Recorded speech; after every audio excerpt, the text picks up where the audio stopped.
Es refrescante, vigorizante y estimulante recordar cómo la Argentina de los 70 nos regaló pantalones que parecían antenas parabólicas, peinados imposibles y una colección de productos tan extraños que hoy nos preguntamos si realmente existieron o si fueron consecuencia del plomo en la nafta.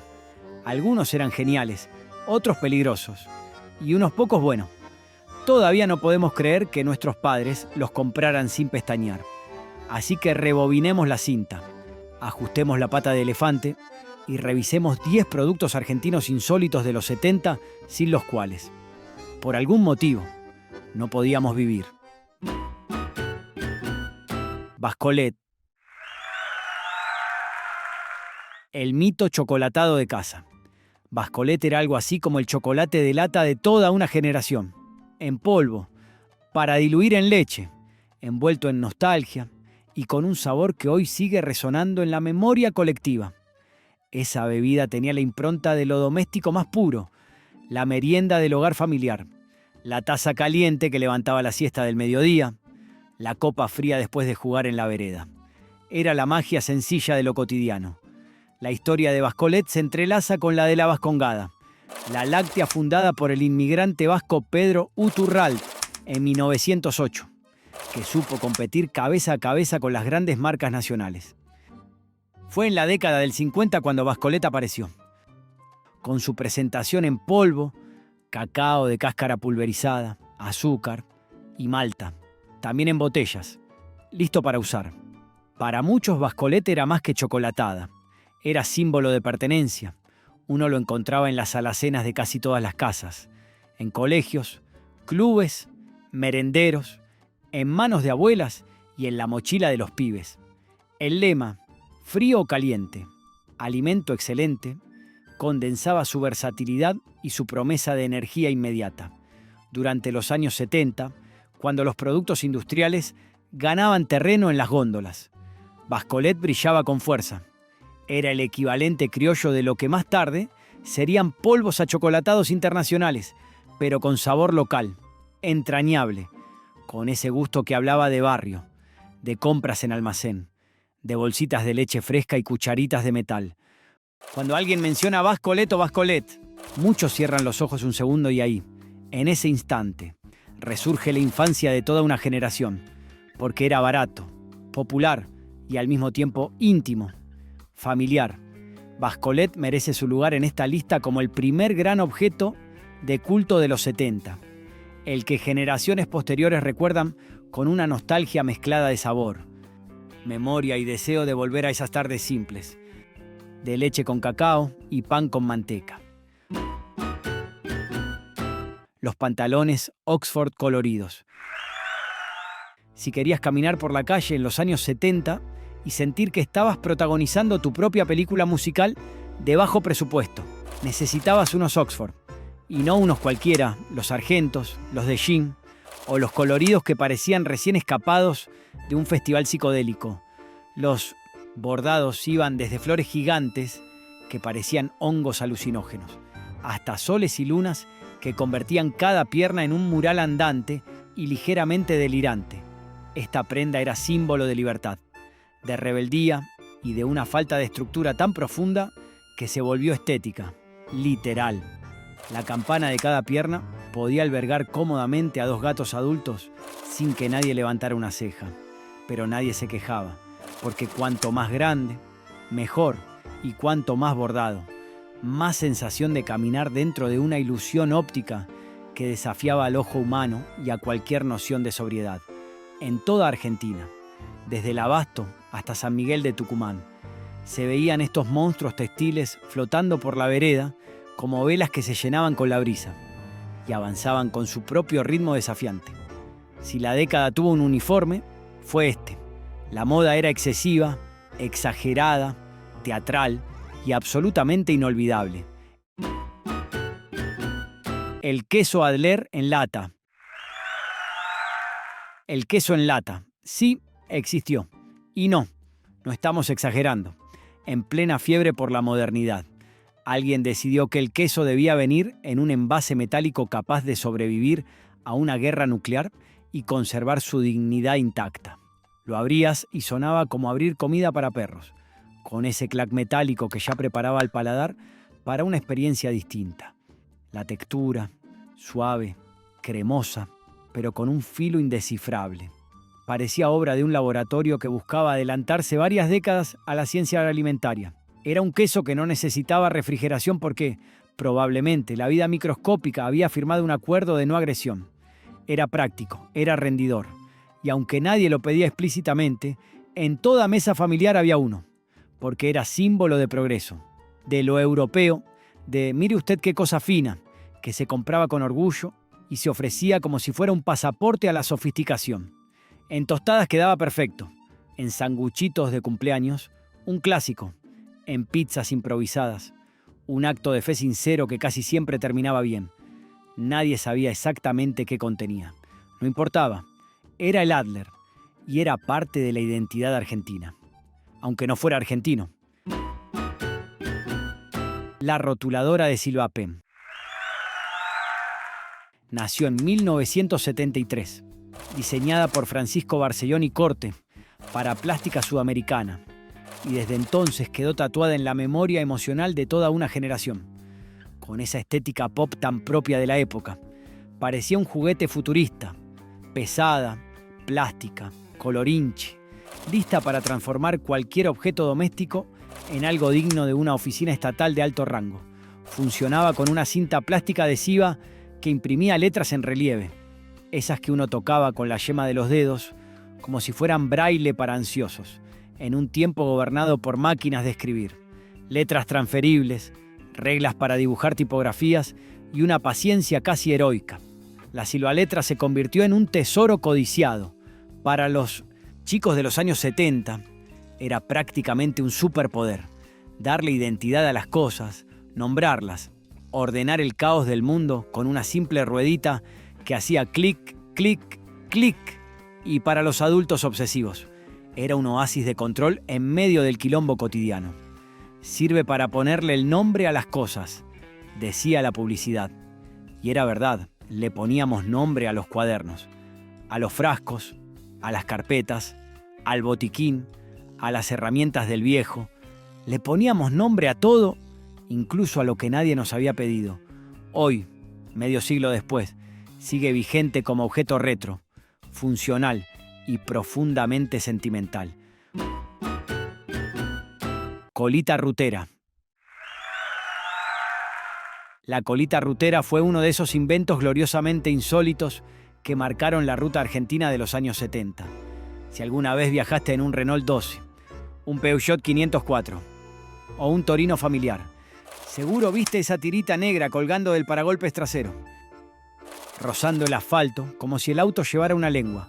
Y sí, tenía una función real, aunque para muchos era apenas otro amuleto mecánico que hacía más simpático el viaje.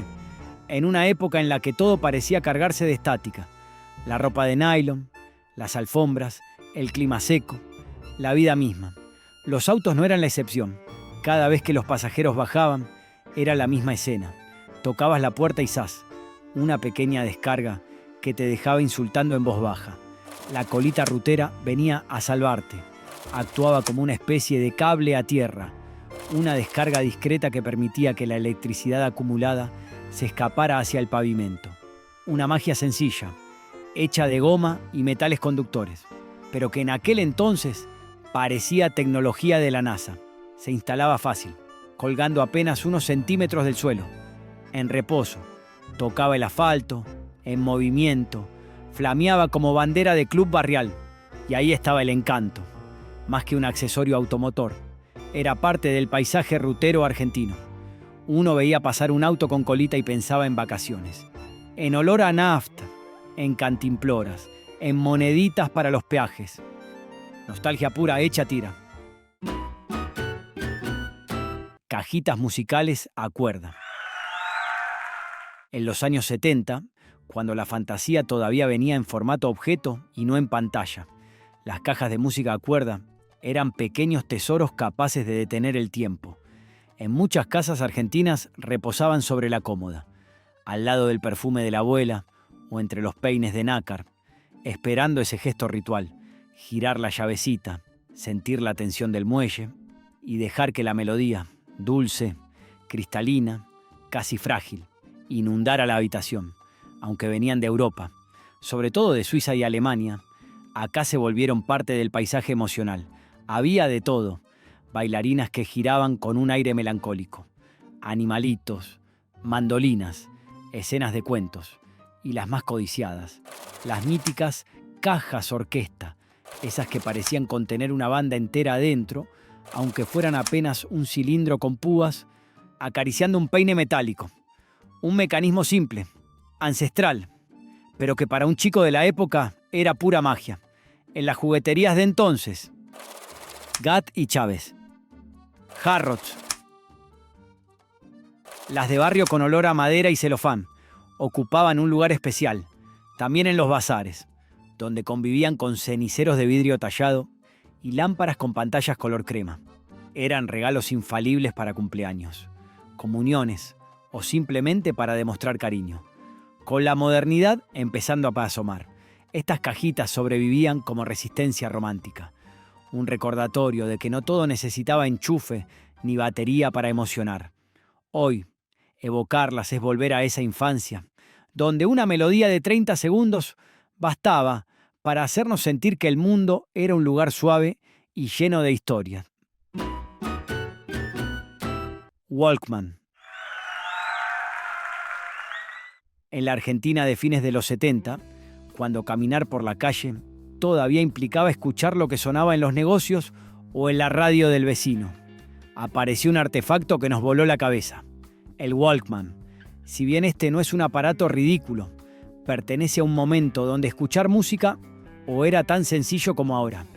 Ese aparatito azul, liviano y misterioso, llegó en 1979 para regalarnos una libertad que hasta entonces parecía ciencia ficción. Elegir nuestra música y llevarla puesta como si fuera una segunda piel. El origen fue casi poético. Uno de los capos de Sony quería escuchar ópera en sus larguísimos vuelos transoceánicos. Pero como los reproductores portátiles de la época eran ladrillos impracticables, los ingenieros armaron un prototipo casero. Un gesto simple que terminó cambiando medio mundo.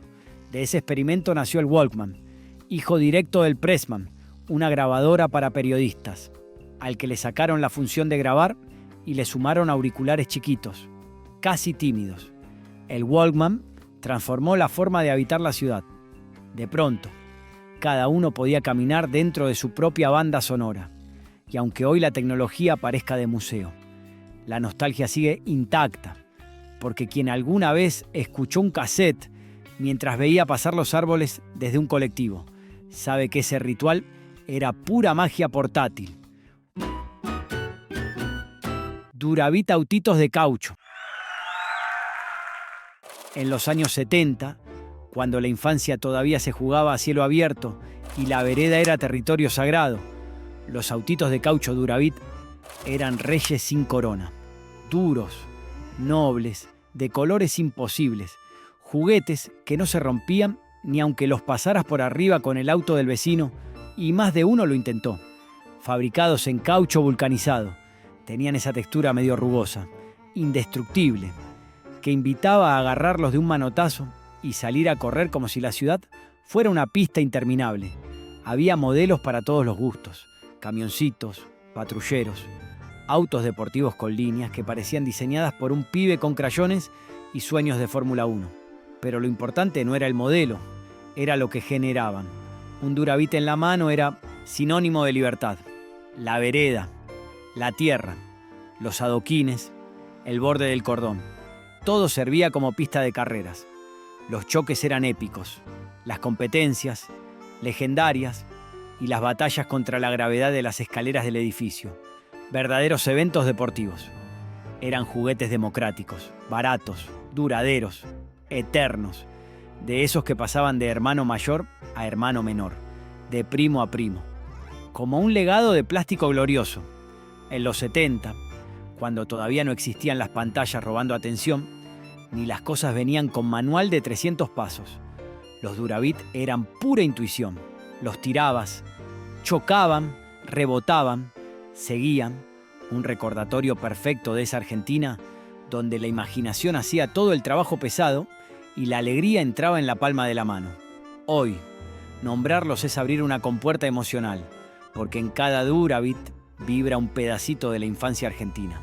Y en ese caucho noble está la memoria de un país que se aprendía jugando. Rusty juegos de construcción por encastre. En los años 70, cuando la creatividad todavía no venía guiada por tutoriales de internet ni por aplicaciones que te dicen qué hacer, Rusty era el rey absoluto del ingenio infantil argentino. Ese sonido inconfundible del clic al encastrar dos piezas era música para la imaginación. Y para muchos pibes, el ladrillito de plástico fue la primera herramienta para entender que construir también es una forma de soñar. Rusty no tenía la estética importada ni el glamour extranjero. Tenía algo mejor: identidad propia, colores fuertes, piezas robustas, un diseño simple pero poderosísimo que invitaba a experimentar, a equivocarse, a desarmar y volver a armar 1000 veces. Con un puñado de bloques podías levantar un edificio futurista, un auto deportivo imposible, una nave espacial, una casa con terraza o una criatura mitad robot, mitad lo que tu cabeza inventara.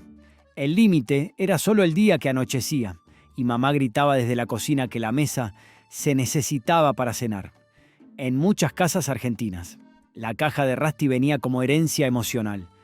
Pasaba de hermano a hermano, de primo a primo, mezclando piezas de set viejos con modelos nuevos, generando estructuras que no existían en ningún catálogo, pero que sí existían en nuestras cabezas.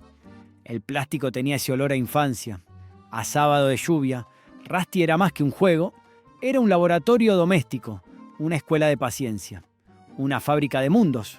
Hoy, evocarlo es volver a esa Argentina donde los chicos podían pasar horas concentrados en una misma cosa, donde el tiempo era largo y la imaginación infinita. Rusty no era solo construcción, era el orgullo de crear algo desde cero y pensar: esto lo hice yo.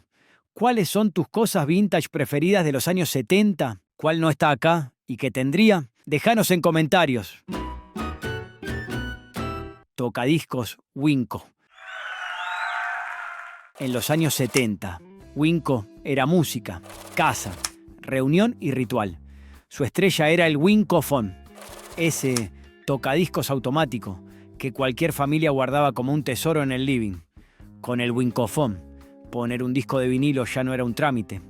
Bastaba apretar un botón, cerrar la tapa y la casa se llenaba de tangos, rock nacional, boleros o cumbia, mientras el parlante ovalado zumbaba dulce, con su diseño modesto, caja cuadrada y frente aparentemente de radio. Winco representaba la modernidad doméstica. Winco no nació de un capricho. Fue forjada en Ramos Mejía en 1954 y con el correr de los años alcanzó a producir decenas de miles de tocadiscos por mes. En los 60 y principios de los 70, el Wincofon dominaba las casas como símbolo de progreso, alegría hogareña y amistad compartida. Pero los vientos cambiaron. La apertura de importaciones, la crisis económica y los avatares de la historia hicieron mella. Winco dejó de sonar hacia fines de los 70 y el silencio reemplazó a la música. Fue un pequeño milagro argentino, embalado en madera, plástico y nostalgia. Lámparas de lava. ¿Te acordás de la lámpara de lava? Esa cápsula de luz líquida que aparecía en salitas, cuartos adolescentes y livings porteños a fines de los 70, con su encanto psicodélico y su promesa de otro mundo, inventada a comienzos de los 60. La lámpara de lava cruzó el océano y llegó hasta la Argentina, justo en pleno auge de vinilos, pósters, risas y esperanzas. Encenderla era como abrir una ventana al cosmos. Tenías ese frasco de vidrio, lleno de cera coloreada suspendida en agua. Al calentarse la bombita de luz, las gotas empezaban a subir y bajar, burbujeantes, cambiantes, hipnóticas. Todo se desdibujaba. El humo de un pucho, el disco de vinilo girando, la guitarra sonando, la charla de fondo. La lámpara no iluminaba mucho, pero creaba un clima, un mood. Para nosotros era puro vértigo doméstico, después de clases, con una gaseosa en la mesa y un disco de rock nacional. La lava burbujeaba como un río lánguido que sudaba historias. Más que decoración, Era un ritual de introspección y nostalgia temprana, en cuartos de adolescentes, cordones flojos y pósters descoloridos. Esa lámpara era testigo de promesas, amores, sueños, rebeldías, aunque con los años la moda pasó. Y otros colores invadieron los interiores. La lámpara de lava quedó como un fantasma luminoso, porque lo que funcionaba realmente era ese vaivén lento y suave de la cera. Un pulso lento que nos recordaba que éramos vivos, que cada burbuja era un suspiro, un momento compartido bajo la penumbra de lo simple y lo maravilloso. Estos no fueron solo productos, fueron rituales, símbolos, tesoros domésticos que definieron una época donde se vivía con menos, se soñaba con más y se improvisaba siempre. Así que acá están nuestros 10 héroes domésticos, 10 reliquias del ingenio y la incoherencia nacional, 10 razones para reír, recordar y abrazar ese caos hermoso que nos formó. Si te gustó pasear por estos recuerdos, te invito a que te quedes en nuestro canal para rememorar las 20 peores discusiones en la TV argentina.